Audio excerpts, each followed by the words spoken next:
Ludicrous Feed is proudly sponsored by Carloop, EV and Warbox. And as we pull it out here... Yeah. That's a big stretch. Yep. Hey everyone, it's Tom from Ludicrous Feed. Thank you so much for joining us. I'm in Melbourne again today at the All Energy Expo. And I've been invited by Kempower to check out their products. Let's go speak to them. Okay, so with me is Max Davis, Head of Sales of Asia Pacific of Kempower. Hey Max, how's it going? Very well, Tom. Thanks for coming down from Sydney. No, my pleasure. Thanks for having me. What is Kempower about? Who is Kempower? Good question. So Kempower, we're a Finnish company and we've been around for about 5 years now. And while that's quite a short period of time in the market and we've been able to make quite a splash in a short period of time, our roots are actually very deep in manufacturing and we are the sister company of a company called Kempi, who are a family-owned Finnish company based about an hour out of Helsinki in a little town called Lahti. And so Kempi are one of the biggest welding machine manufacturers in the world. And similar to me, you guys out there may think, what does welding machine have to do with DC charging?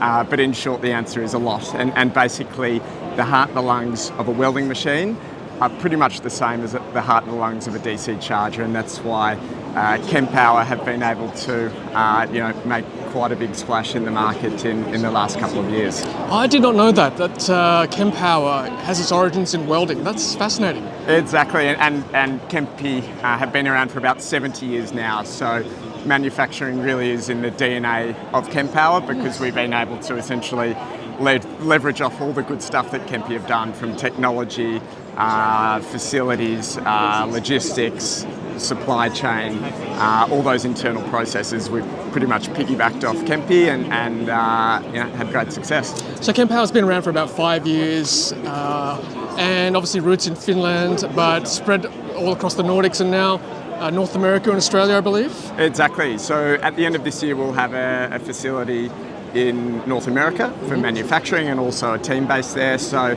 but at the moment to date, all of our manufacturing's been done out of Finland. And here at the All Energy event, this is a bit of our unofficial launch of Kempower Australia. So we're building up commercial and technical support functions here. And so here we are. Fantastic. So you've got a hub now in Melbourne too, in Australia? Yep. Excellent. Cool. All right, well, what we'll do today is have a look at some of the Kempower products available to people who want to install EV chargers, and then maybe talk about the user experience of some of these chargers and also Kempower's vision for the future as well. So, Max, are you able to give us a tour? Absolutely. All right, let's do it. So, Tom, I'm going to present to you and your viewers a bit more about Kempower, because what you're about to see is pretty unique in the market. Well, we think so anyway. And so hopefully we can open up some new thoughts and ideas of what's out there in the market, because what what you guys are probably used to is what I call a refrigerator style charger, which is essentially a big box with power modules or rectifiers inside, a screen and two cables coming out of it. And essentially our sweet spot at Kempower is quite different to that, so excited to let you guys in on that. Awesome, looking forward to it. Yeah. Let's walk and talk. Yeah. So, to start with, hello Usman. To start with, we have our movable charger. So as I mentioned before, we are a DC charging manufacturer and that is where we operate in the market. So this is our lowest power charger. This is a 40 kilowatt charger, what we call the movable charger. So a super flexible product in the market, very cheap and easy install, no civils needed. It's just plugging into a 63 amp plug, socket. Again, super flexible in the market, used in a range of applications such as depots or fleets where the sizes and orientations of the vehicles vary, and so you need a flexible option.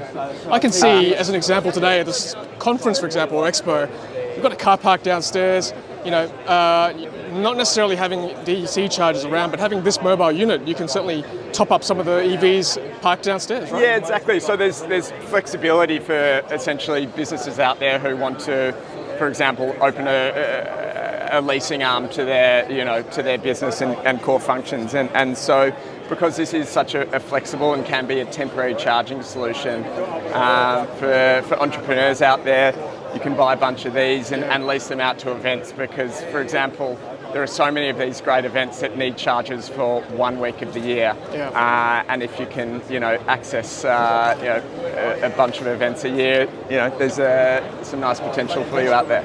Yeah, cool. Can you give us a bit of a demo, Max? Yeah, sure. So we're going to go into demo mode. Okay.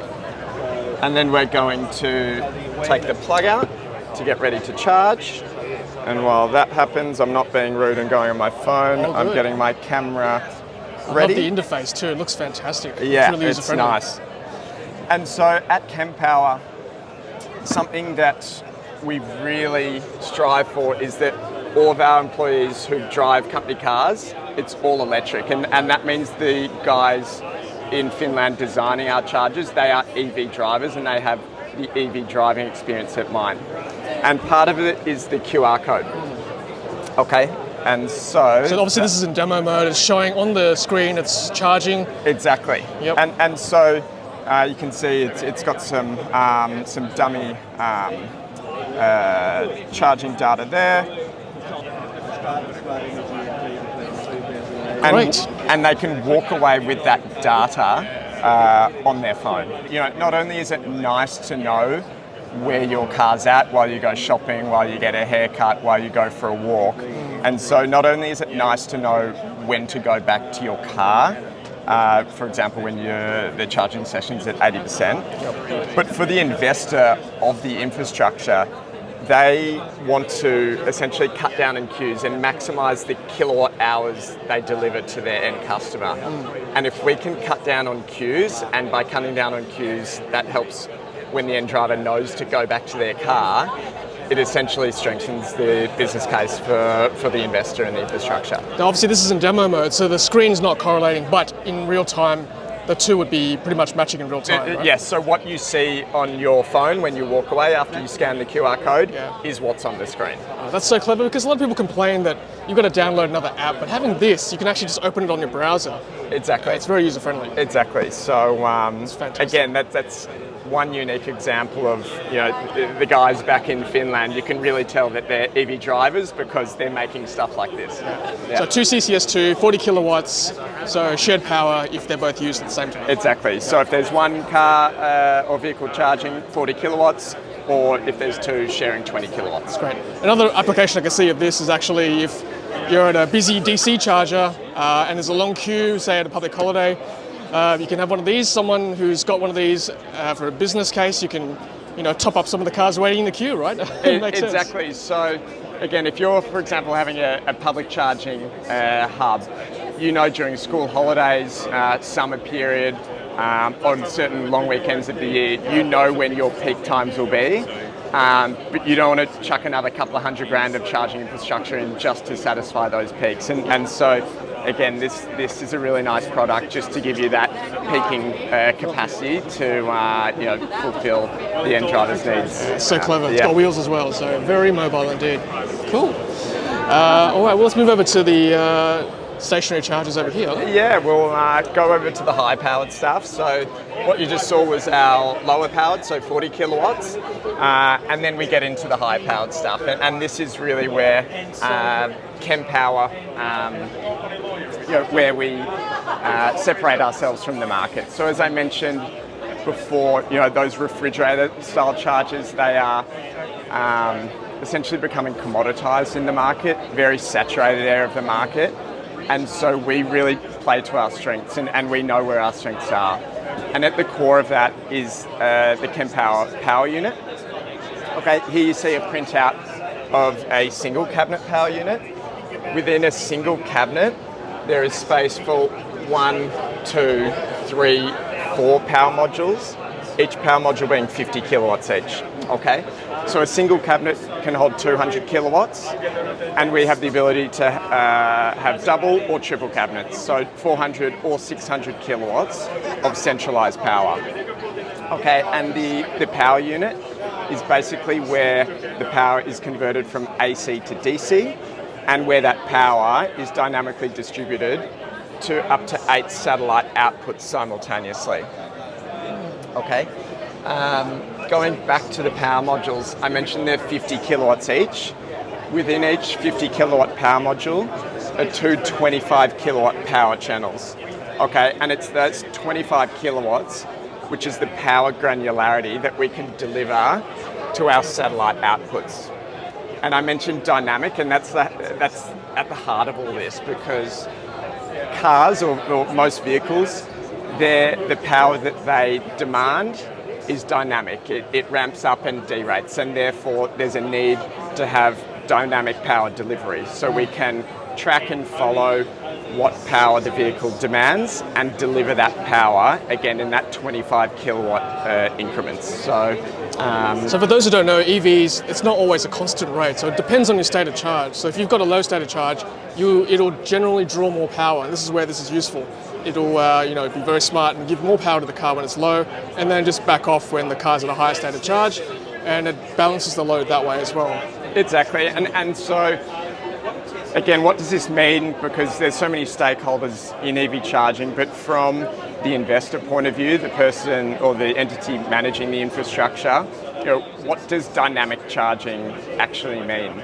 And in reality, it means you can maximize your kilowatt hours delivered per kilowatts installed. Okay, and when there's so many issues out there, for example, getting connection to the grid, budgets, capex is often a huge barrier. And if you can maximize your investment by, again, maximizing the kilowatt hours delivered per kilowatts installed, or on the other hand, you can lower your investment by getting the same amount of kilowatt hours installed when compared to refrigerator style chargers, then that has a real meaningful impact economically. And these are daisy chained too, so you can have several cabinets side by side if needed in the future, if you decide to expand. Exactly. It's modular and scalable. Okay, which is super important in such a nascent stage of the market, because companies don't want to be investing in infrastructure today what they think they're going to need in the future. They should be investing in what they need today, and then when the investment is justified, they then expand their investment and the charging infrastructure in the future. And what I mean by that is two things. Firstly is the number of power modules.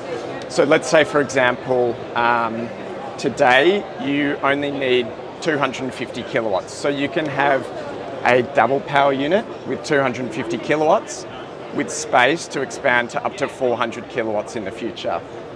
Okay, so today invest in 250 kilowatts. As there's more cars on the road, or as the size of the batteries in the cars increases in the future, you can then put another power module in one at a time up to 400 kilowatts. Something I haven't yet mentioned is, which is a core benefit, especially in Australia, is the flexibility in site design that the separate power unit and the satellite gives. Okay, something that's probably not spoken about much in Australia is heat management, and essentially how are you going to manage your equipment and reduce the risk of degradation and derating over the next 10 years, okay? And is that going to be possible if you put your big refrigerator style charger sitting out there in the summer heat, okay? What the Kempower system allows for is a lot of flexibility in site design. So these power units can be installed up to 80 meters from the satellites, okay? And what that means in practice is that there is the ability for these power units to be installed at minimum in the shade, but ideally in a well-ventilated and or well air-conditioned area, because this is roughly 80% of your investment. This is the heavy power electronics, and you certainly don't want these things exposed to the elements. So in terms of site design, this is crucial, and something we need to talk about more in Australia is heat management and how to protect your equipment. On the topic of site design, this satellite, okay, if you scan down here, Tom, you can see the footprint of the satellite.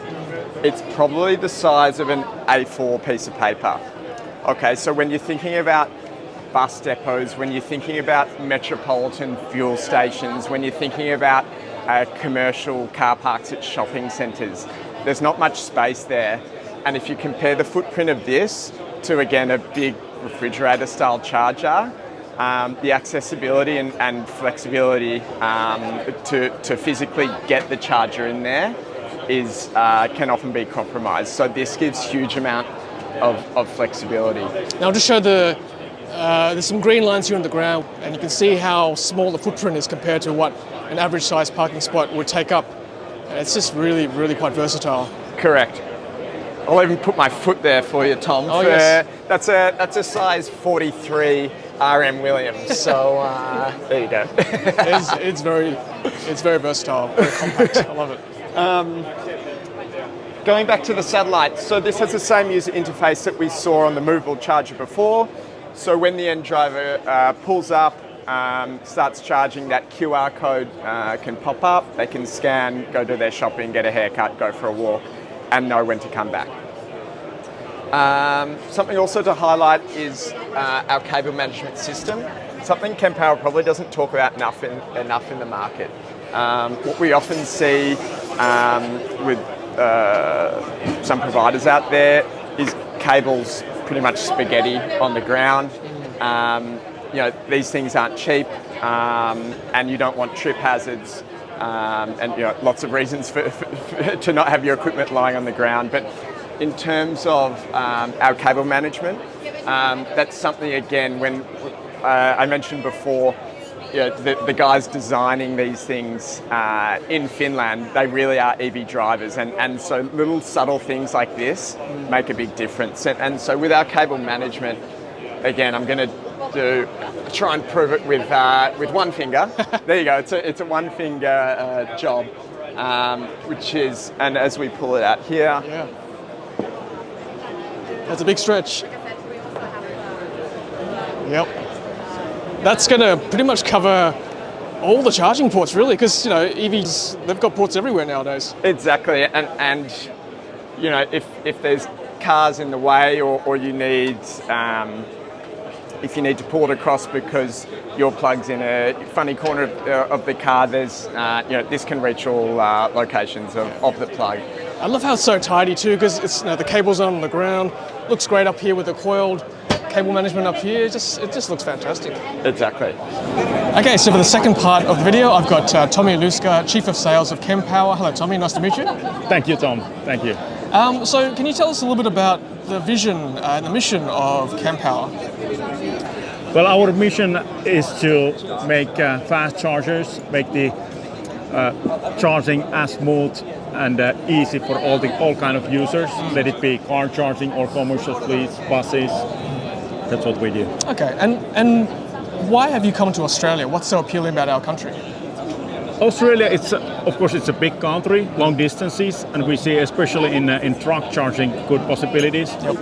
The demand for energy is high, and we are focused in DC fast charging, so there's plenty of good opportunities, especially in that segment. Now, I mean, Australia is a big country. A lot of people are saying, it's not possible to drive an EV. What are your thoughts on that? Like, can we fill out the country with enough DC fast chargers in this country? Definitely you can. So the same challenge is everywhere. We have some similar countries as US, for example, that they have also long distances. And also in Finland, it's relatively long country, so there's a big distance from Helsinki all the way to north, and that's doable. What are the challenges you faced in the Nordics that you can bring over to Australia? What lessons have you learned over there that we can sort of take from there for Australia? Well, one important thing is the redundancy, so that the chargers work. So that's the main thing, and we have paid a lot of attention building our charging system so that it works. So our uptime is 99%. So that's the number one thing. That's pretty good, because that's been one of the complaints of EV drivers, that some of the infrastructure's not well maintained, the reliability is not very good. What's so different about Kempower compared to the others?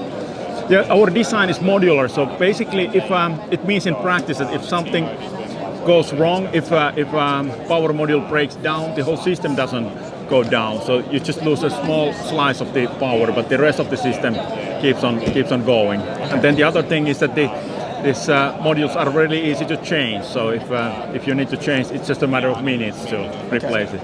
And there's been no issues with supply of parts. If something breaks, it's pretty easy enough for Kempower to ship to Australia moving forward.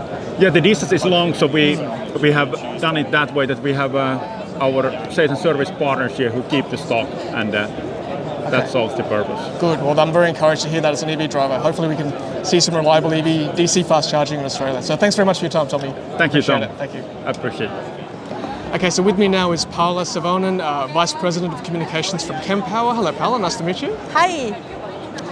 So, Paula, let's chat a little bit about the user experience of your Kempower chargers. You're an EV driver yourself? Yeah, I've been driving electric car for 7 years now. Wow. Okay. And obviously, you know, Kempower is your favorite. What do people love about Kempower exactly? Well, there are so many things, but I can mention, for example, well, the user experience all in all. We are EV drivers, so all the company cars are electric, and yeah, there are so many EV fans in the company. Good. But yeah, one of my favorite things is the mobile charging curve, and that's how you can follow up the charging session even if you don't stand by the charger. So basically, you can scan the QR code from the screen and then just walk away. And then you have the charging display in your mobile, and you can have a coffee, you can have a break, you can go grocery shopping, and you know, for example, when the charging ends at 80%, or how much time does it take until the battery is at 80%. And you can go back to the car, and you don't block the place for the other EV drivers. And that's super popular in the Nordics and in the UK. That's one thing that I love.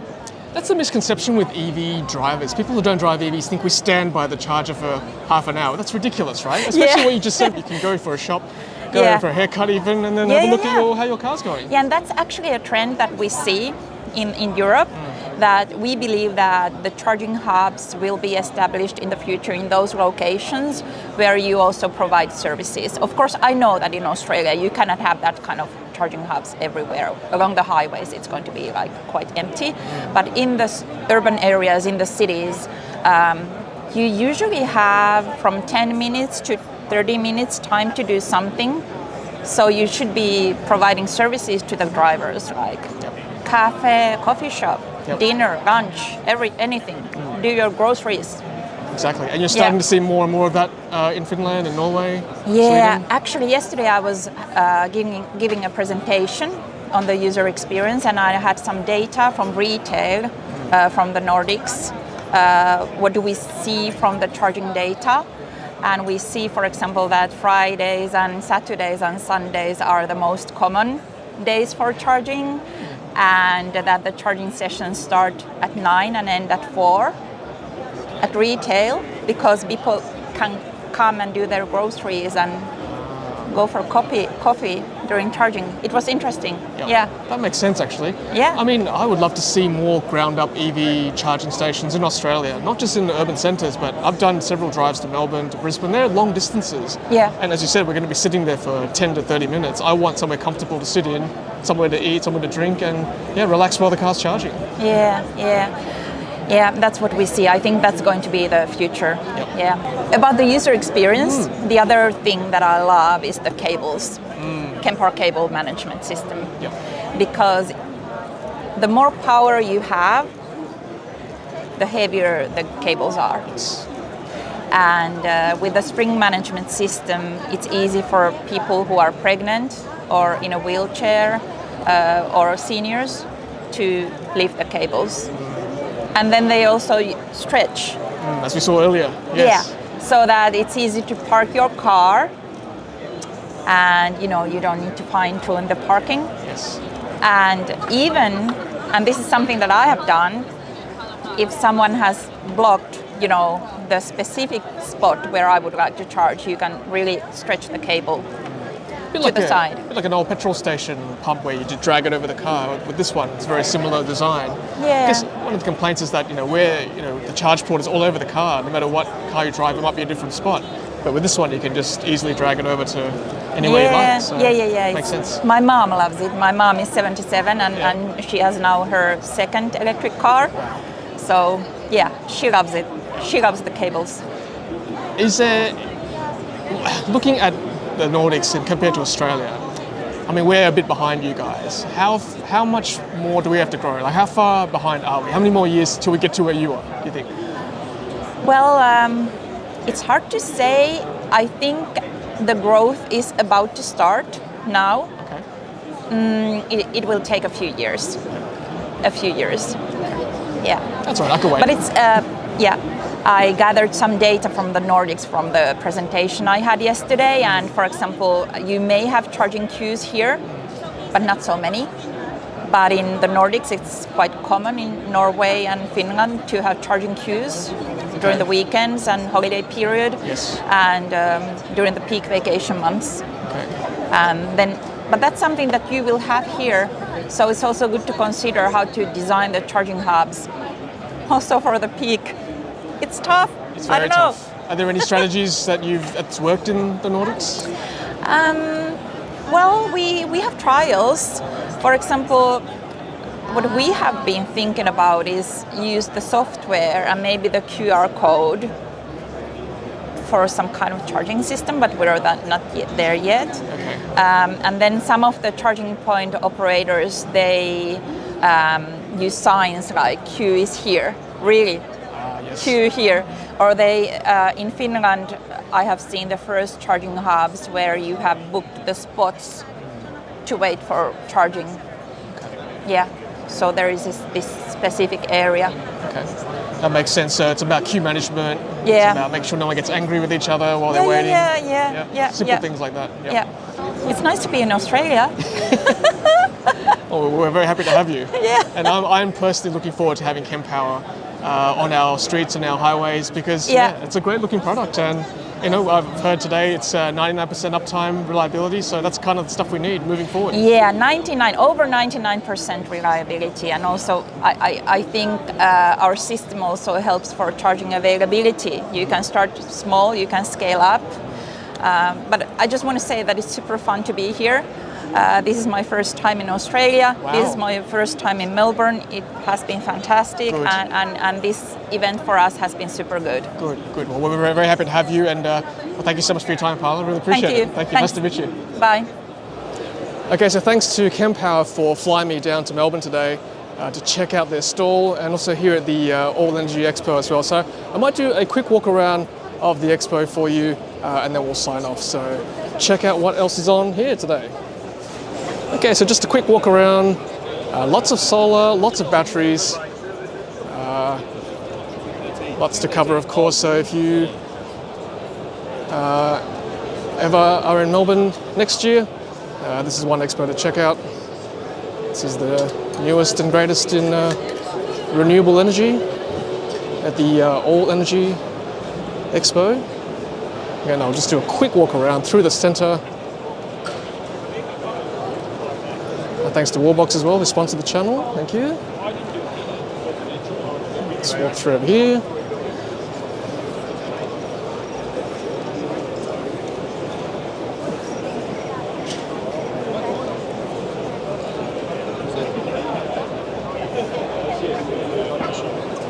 Lots of solar companies.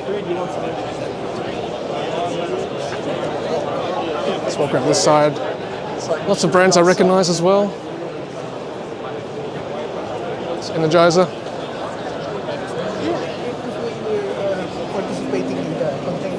Yeah, there's so much choice these days, isn't there? When it comes to solar batteries, it's just so much to cover.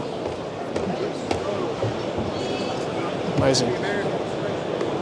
So yeah, so this is just a bit of a sneak preview of what is on offer here at the All Energy Expo. Not many cars, of course. It's mainly just renewables. Big store there in the middle.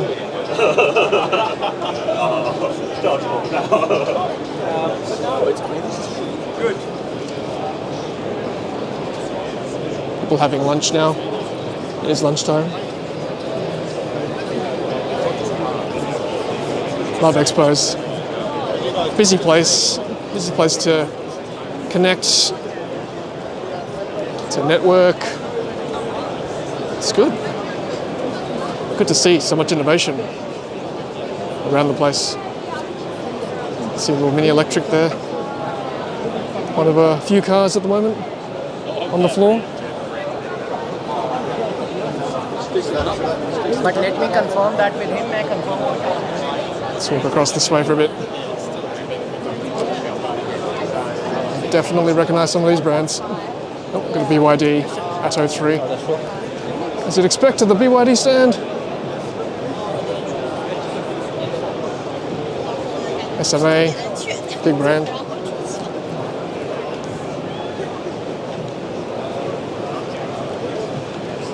There's just so much to cover, honestly.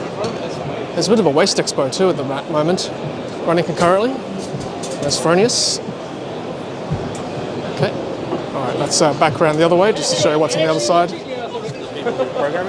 Okay, so on this side now, some more brands. Solar, batteries, inverters, lots to see.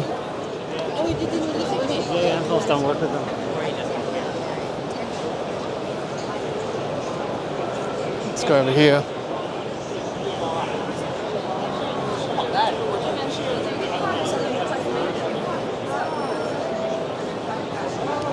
Putt golf. It's possible then.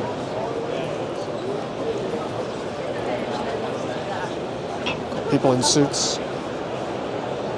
Sales reps all mingling together. An RMA charger using free wire.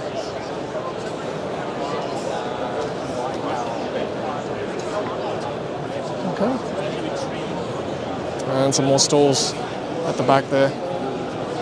And that's pretty much the All Energy Expo here in Melbourne. And we'll finish off at the Tesla stall, of course. See a battery, Tesla Powerwall 2. I think I saw a Model Y as well. Might as well finish there. I saw at the front as well a Lexus RZ 450e, so I might go check that out at the start of the Expo too. Oh, here's the Porsche Taycan. There's another car I found. Beautiful looking car, of course. Let's show you the front as well. Might as well since we're here on the way out. There we go. It's really, really hot. There we go. Beautiful. Okay, so on the way out now, back to the airport, back to Sydney. But many thanks once again to Kempower for flying me down to Melbourne to check out their products. And until the next Ludicrous feed video, happy charging. Wow, this is a really, really busy convention. Lots of people, but last thing I wanted to look at on my way out of here was to actually look at the Lexus RZ 450e, so let's go look at that. Situated in the concourse area. Okay, so out in the hall we've got the BYD Atto 3, of course, and then another vehicle. There's the Lexus RZ 450e charging away. There we go. Can't go inside, but at least we get to look at it really quickly. Just confirming there it is. Lexus RZ 450e right there.